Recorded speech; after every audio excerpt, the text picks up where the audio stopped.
हरियाणा की हर अपडेट के लिए बेल आइकन दबाएं और सब्सक्राइब करें STV हरियाणा न्यूज। नमस्कार, आप देख रहे हैं हरियाणा न्यूज और मैं हूं आपके साथ शुभेंदु सिंह। रुक कर लेते हैं फटाफट खबरों का।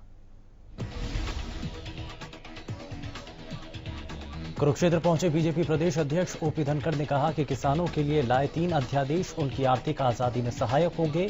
मंडियां बिल्कुल भी बंद नहीं होंगी। किसानों की फसल का एक एक दाना खरीदा जाए, चाहे वो धान की फसल हो, बाजरा हो, गेहूं हो, सरसों हो।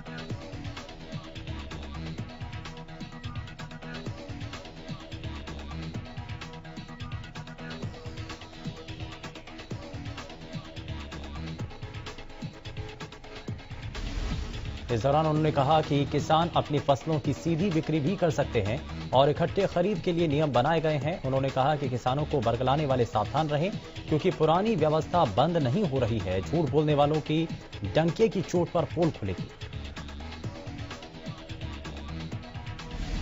हरियाणा में कोरोना के रिकॉर्ड तोड़ मामले सामने आए। बीते 24 घंटे में कोरोना के 1881 नए मामलों की पुष्टि हुई, जिसके बाद प्रदेश में कोरोना केस की कुल संख्या 70,000 को पार कर चुकी है।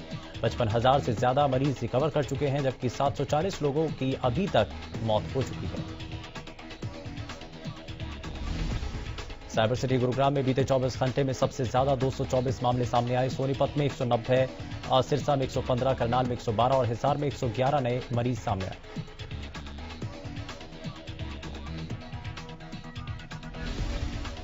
मूर्थल में सुखदेव ढाबे के 65 कर्मचारी कोरोना वायरस की चपेट में आ गए। खबर मिलते ही यहां हड़कंप मच गया, क्योंकि यहां कम से कम हर रोज का तकरीबन काफी लोग यहां पर खाना खाने आते हैं और यहां आकर के सोशल डिस्टेंसिंग का उल्लंघन लगातार हो रहा था।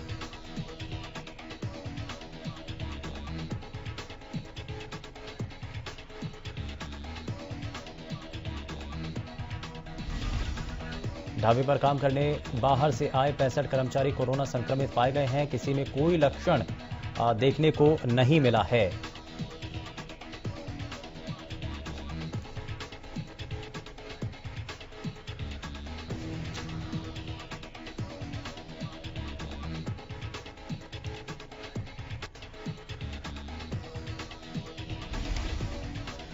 करनाल के कल्पना चावला राजकीय मेडिकल कॉलेज को कोविड अस्पताल बनाया गया। इस अस्पताल में 500 बेड मौजूद रहेंगे। अस्पताल में कोविड मरीजों के लिए सभी सुविधाएं उपलब्ध रहेंगी।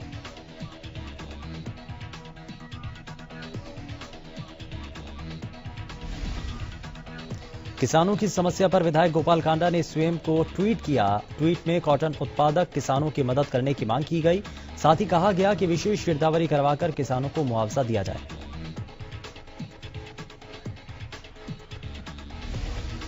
सिरसा के नरमा कपास उत्पादक किसान इस समय संकट में हैं। क्षेत्र में अज्ञात बीमारियों से नरमा कपास की करीब 80% फसल खराब हो चुकी है। ऐसे में अब किसानों की आस सरकार से है। किसानों ने सरकार से विशेष गिरदावरी करवाने की मांग की है। सिरसा के विधायक और हरियाणा लोकहित पार्टी के प्रमुख गोपाल कांडा ने ट्वीट के जरिए मुख्यमंत्री और कृषि मंत्री से नुकसान की विशेष गिरदावरी करवाने की मांग उठाई। वहीं हरियाणा लोकहित पार्टी के वरिष्ठ उपाध्यक्ष गोविंद कांडा ने भी सरकार से अविलंब राहत देने की मांग की है। किसानों का कहना है कि इस बार फसल बीमा का प्रीमियम बढ़ाया गया। कोरोना संकट की वजह से और बड़े प्रीमियम के चलते वो बीमा भी नहीं करवा सके। वहीं काफी किसान ऐसे हैं जिनकी फसल का बीमा नहीं हुआ है।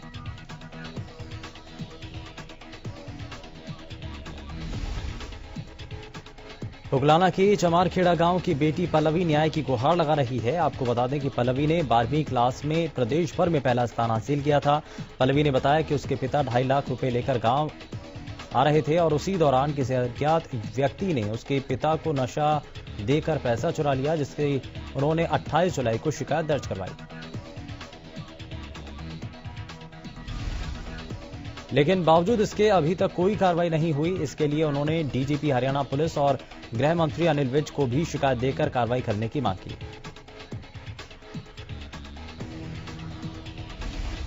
मूर्थल में सुखदेव ढाबे के 65 कर्मचारी कोरोना वायरस की चपेट में आ गए। खबर मिलते ही यहां हड़कंप मच गया, क्योंकि यहां कम से कम हर रोज तकरीबन 2 से 3 हजार लोग खाना खाने आते हैं। इसके अतिरिक्त यहां युवा पार्टियां करने भी आते हैं।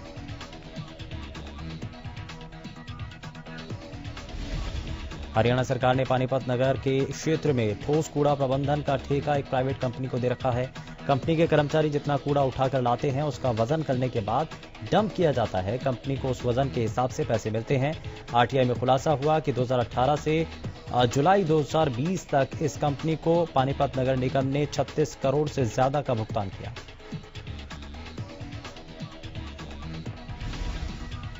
आरटीआई कार्यकर्ता पीपी कपूर ने इस पूरी प्रक्रिया पर सवाल खड़े करते हुए आरोप लगाए कि टेंडर की शर्तों के मुताबिक एक प्रोजेक्ट मैनेजमेंट यूनिट गठित की जानी थी, जिसकी देखरेख में पूरा प्रोजेक्ट चलना था। सरकार या निगम आज तक इस प्रोजेक्ट मैनेजमेंट यूनिट को गठित नहीं कर पाई।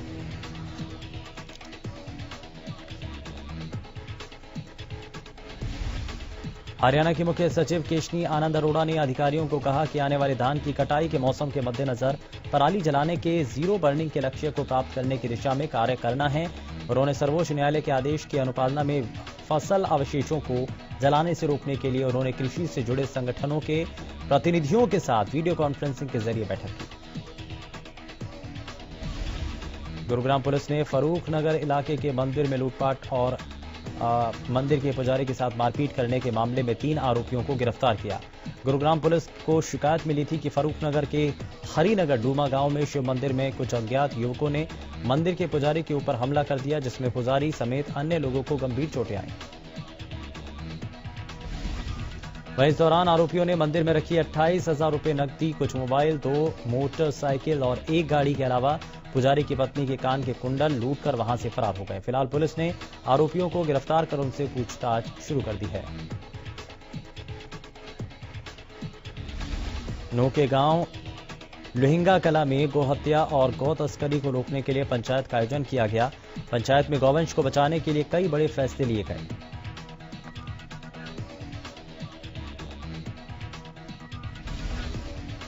पंचायत ने फैसला किया कि गांव में गौहत्या और गौ तस्करी में दोषी पाए जाने पर 51,000 रुपए का जुर्माना देना होगा और गौ तस्करों को खुद गांव वाले पुलिस के हवाले करेंगे।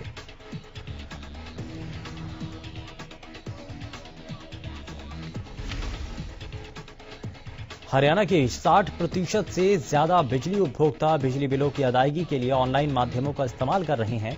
बिल की अदायगी में किसी प्रकार की असुविधा न हो, इसके लिए हरियाणा सरकार ने बड़ा फैसला किया, जिसके तहत बिजली उपभोक्ता अब से डाकघरों में भी बिजली बिल जमा करा सकते हैं। यह सुविधा मंगलवार से शुरू हो गई और ग्रामीण क्षेत्र के बिजली उपभोक्ताओं की सुविधा को ध्यान में रखते हुए डाक विभाग से सरकार ने इस संदर्भ में बातचीत की थी, जिसके बाद यह फैसला लिया गया कि अब बिजली उपभोक्ता डाकघर की शाखा में भी अपने बिजली बिल जमा करा सकते हैं। अंतर्राष्ट्रीय स्तर पर शिक्षा का विस्तार करने की दिशा में कदम उठाते हुए फरीदाबाद के सरकारी जेसी बोस YMCA विश्वविद्यालय ने पहली बार विदेशी विद्यार्थियों को दाखिला देने की शुरुआत की। विदेशी विद्यार्थी एडमिशन लेने के लिए 15 सितंबर 2020 तक ऑनलाइन आवेदन कर सकते हैं। कुलपति प्रोफेसर दिनेश कुमार ने गुरुवार को शैक्षणिक सत्र 2020-21 के लिए विदेशी विद्यार्थियों का प्रोस्पेक्टस जारी किया। इस अवसर पर कुल सचिव डॉक्टर SK गर्ग भी उपस्थित रहे।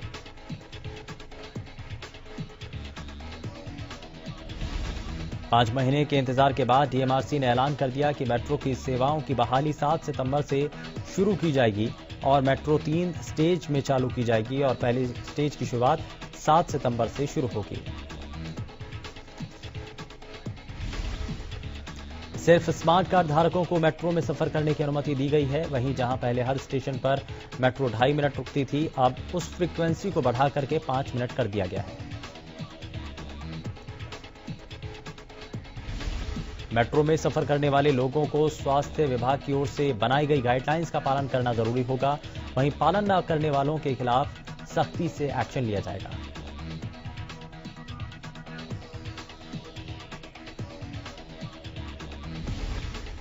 जहां पिछले कई दिनों से बढ़े हुए सब्जी के दामों ने लोगों की कमर तोड़ दी और रसोई के बजट को बिगाड़ दिया, वहीं अब दालों के रेट में भी भारी बढ़ोतरी हो गई है। लोगों ने जहां सब्जी के विकल्प के रूप में दालों को अपनाया, वहीं अब दालें भी उनकी रसोई का बजट बिगाड़ रही है।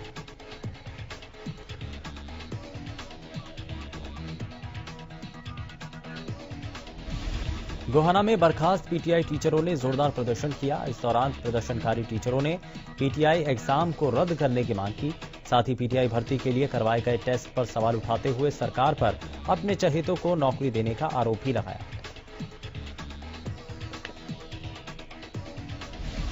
पीटीआई टीचरों ने कहा कि 23 अगस्त को हुए स्टाफ सिलेक्शन के पेपर के दौरान पहले ही पेपर लीक मिले, जिसमें सरकार के कई अधिकारियों की मिलीभगत है।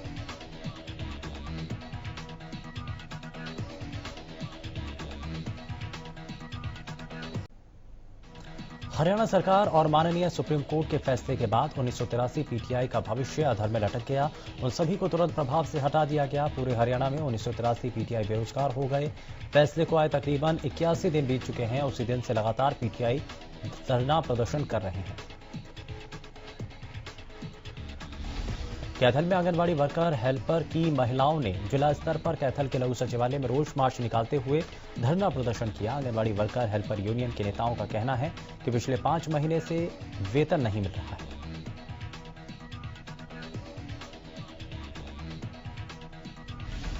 पानीपत स्काईलार्क में गुरुवार को टूरिज्म कॉम्प्लेक्स के निजीकरण को लेकर विरोध प्रदर्शन किया गया। इस दौरान प्रदेश सचिव ने सरकार को बड़ा विरोध प्रदर्शन करने की चेतावनी दी। साथ ही सरकार पर 47 कॉम्प्लेक्स अपने चहेतों को देने का आरोप लगाया।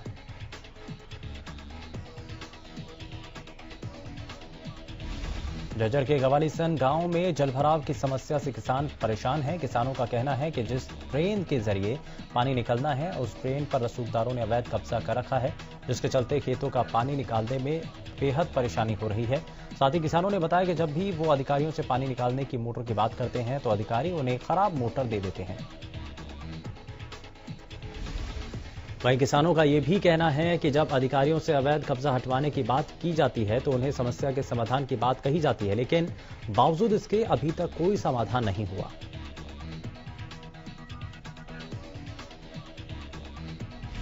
फतेहाबाद में गुरुवार को अचानक मौसम ने करवट ली। एक तरफ जहां तेज हवाओं के साथ बारिश से लोगों को उमस भरी गर्मी से राहत मिली, तो वहीं इस बारिश से किसानों के चेहरे भी खिल उठे।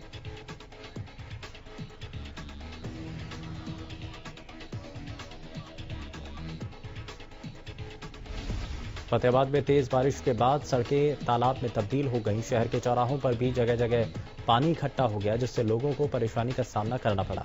आपको बता दें कि जल निकासी की समस्या फतेहाबाद में लगातार बनी हुई है। इसके चलते हर बरसात में लोगों को परेशानी होती है।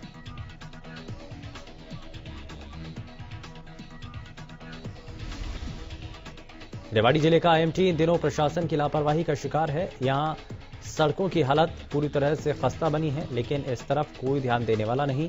बावल के औद्योगिक क्षेत्र में 4 फेज हैं, जिनमें करीब 500 छोटी बड़ी औद्योगिक इकाइयां हैं।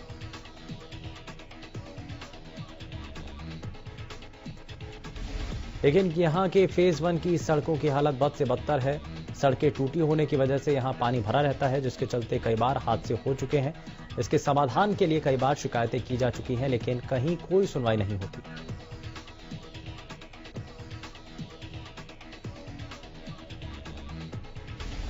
करनाल में 313 राइस मिलों ने प्रदेश सरकार के जरिए केंद्र सरकार का धान लिया था, जिसका 67% चावल 30 जून तक वापस करना था, जिसके लिए खाद्य एवं नागरिक आपूर्ति विभाग के अनुरोध पर केंद्र सरकार ने दूसरी बार राइस मिलर्स को 31 अगस्त तक का समय दिया था। लेकिन बावजूद इसके 7 राइस मिलर्स पर 18,500 मीट्रिक टन चावल बकाया रह गया है। आपको बता दें कि 5 राइस मिलों की संपत्तियां पहले ही विभाग ने अटैच कर रखी हैं, जिसमें विभाग अटैच संपत्ति की नीलामी करके बकाया चावल की कीमत वसूलने की कार्रवाई कर सकता है।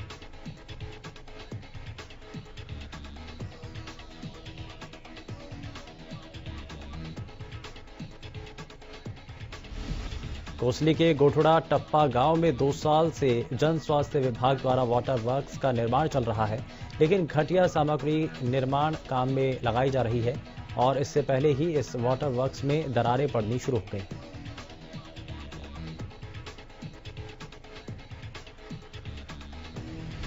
दरअसल सरकार की तरफ से 1.5 करोड़ के टेंडर होने थे, लेकिन ठेकेदार ने शॉर्ट टेंडर में 1 करोड़ में काम शुरू कर दिया, जिसमें घटिया सामग्री लगाने पर गांव के सरपंच ने 2 बार काम बंद भी करवाया, लेकिन दोनों बार विभाग के अधिकारियों की मिलीभगत के चलते काम शुरू हो गया।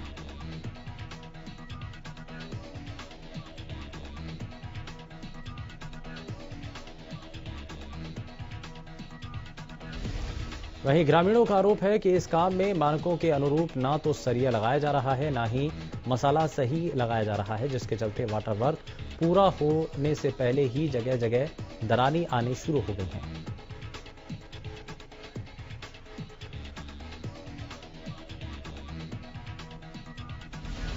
फरीदाबाद की पर्वतीय कॉलोनी इलाके में स्टेट क्राइम हेल्पलाइन की टीम ने छापेमारी करते हुए बाल मजदूरी कर रहे 7 बच्चों को मुक्त कराया।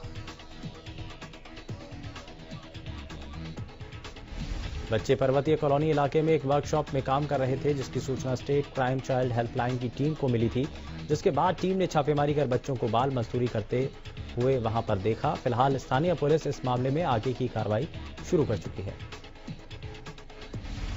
हांसी के नहर में डूबे एक शख्स के शव को 24 घंटे बाद बरामद किया गया।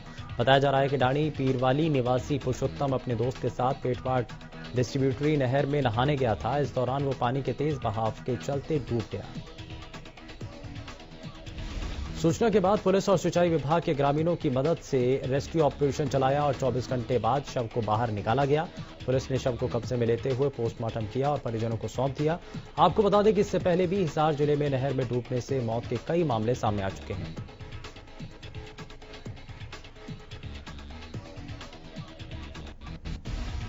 बल्लभगढ़ बस अड्डे का एक वीडियो सामने आया। वीडियो में रोडवेज कर्मचारी प्राइवेट बस परिचालक को बेरहमी से पीटता नजर आ रहा है। पहले तो रोडवेज कर्मचारी प्राइवेट बस के परिचालक को घसीटते हुए रोड पर ले गया और फिर उसकी बेरहमी से पिटाई कर दी।